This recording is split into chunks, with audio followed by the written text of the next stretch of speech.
নমস্কার, দেখছেন কলকাতা টিভি। সঙ্গে রয়েছে অনন্যা। শুরু করছি সংবাদ সারাদিন। দক্ষিণ পূর্ব বঙ্গোপসাগরে গভীর নিম্নচাপ ঘূর্ণিঝড়ে পরিণত হওয়ার আশঙ্কা। পোর্ট ব্লেয়ার থেকে প্রায় 610 কিমি পশ্চিমে, গতি ঘন্টায় 10 কিমি। আগামী 24 ঘন্টায় ঘূর্ণিঝড়ে পরিণত হয়ে অন্ধ্র উপকূলের দিকে অগ্রসর হবে। 28 অক্টোবর থেকে রাতে কাকিনাড়া উপকূলে প্রবল ঘূর্ণিঝড়ের আশঙ্কা। দক্ষিণ পূর্ব বঙ্গোপসাগরে গভীর নিম্নচাপ। আমাদের সঙ্গে ফোন লাইনে রয়েছেন আমাদের প্রতিনিধি শাশ্বতী রায়। শাশ্বতী, ঘূর্ণিঝড়ে পরিণত হওয়ার আশঙ্কা করা হচ্ছে এবং গভীর নিম্নচাপের সম্ভাবনার কথা জানানো হচ্ছে হাওয়া অফিসের তরফে। এই মুহূর্তে কি আপডেট রয়েছে তোমার কাছে?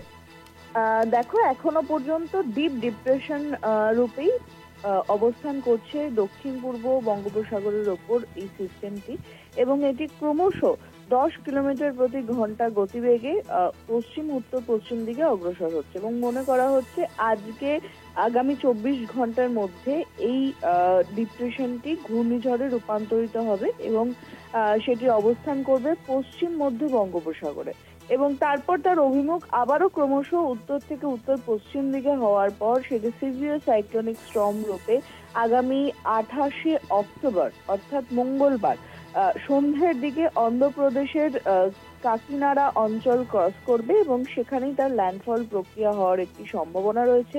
সেই সময়ে তার গতিবেগ থাকতে পারে 90 থেকে 100 কিলোমিটার প্রতি ঘন্টা, এবং সর্বোচ্চ অর্থাৎ গাস্টিং যে উইন্ড বা সর্বোচ্চ যে গতিবেগ সেটি কিন্তু 110 কিলোমিটার প্রতি ঘন্টা পর্যন্ত হতে পারে।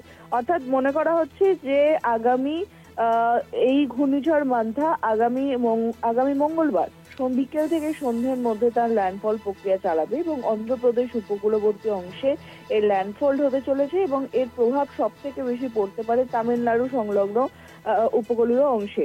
তবে দক্ষিণবঙ্গেও কিন্তু বাদ যাবে না বৃষ্টির প্রকোপ বাড়বে দক্ষিণবঙ্গের ক্ষেত্রেও। দক্ষিণবঙ্গের উপকূলবর্তী জেলাগুলিতে হালকা থেকে মাঝারি বৃষ্টি, এবং 29 তারিখে কিন্তু বৃষ্টির প্রকোপ আরো কিছুটা বাড়বে। তার অন্যতম কারণ 29 তারিখে যেহেতু এই ঘূর্ণিঝড় ল্যান্ডফল প্রক্রিয়া হয়ে যাওয়ার পর একটি নিম্নচাপ রূপে অবস্থান করবে, এবং সেটি ক্রমশ উত্তর দিকে অগ্রসর হওয়ার সম্ভাবনা রয়েছে। তার প্রভাবেই এই জলীয় বাষ্পর প্রভাব বাড়বে দক্ষিণবঙ্গে, এবং প্রচুর পরিমাণে জলীয় বাষ্প রাজ্যে প্রবেশ করায় দক্ষিণবঙ্গে প্রায় সর্বত্র হালকা থেকে মাঝারি বৃষ্টি এবং উপকূলের জেলায় ভারী বৃষ্টির সম্ভাবনার কথা জারি করেছে আলিপুর আবহাওয়া দপ্তর। ধন্যবাদ তোমায় শাশ্বতী। আমাদের সঙ্গে ফোন লাইনে ছিলেন আমাদের প্রতিনিধি শাশ্বতী রায়। দক্ষিণ পূর্ব বঙ্গোপসাগরে গভীর নিম্নচাপ ঘূর্ণিঝড় মান্থার আসার কথা শোনা যাচ্ছে হাওয়া অফিসের তরফে। ঘূর্ণিঝড়ে পরিণত হওয়ার আশঙ্কা এই নিম্নচাপ।